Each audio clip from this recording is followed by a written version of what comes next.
Hey, good morning. So grabe, dito kami ngayon sa Baguio City kung saan tingin namin yung pinakamagandang spot dito sa taas ng SM. So, ito yung view. Yan.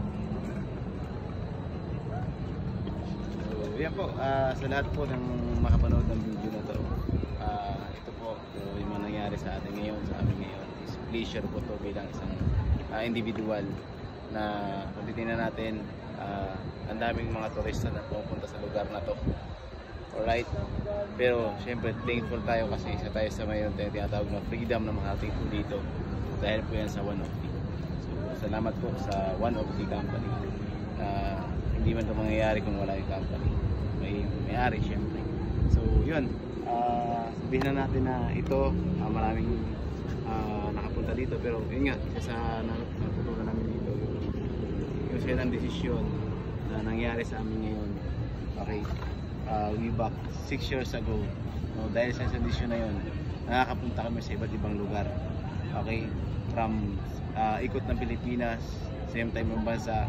Ngayon nasa Baguio tayo ngayon. Okay, kaya guys, siguro sa lahat po ng mga Optimians, no, na gusto po, no, ma-enjoy yung ganitong lifestyle. Alright, so wag na kayong papayag, wag na kayong titigil. Mangarap, syempre, lahat naman po tayo ay pupunta doon. Importante dito, yung drive mo dapat papunta talaga sa pangarap mo. Okay, isa sa mga natutunan ko rito, mayroon ilang bagay na pinakamasarap gawin ng tao.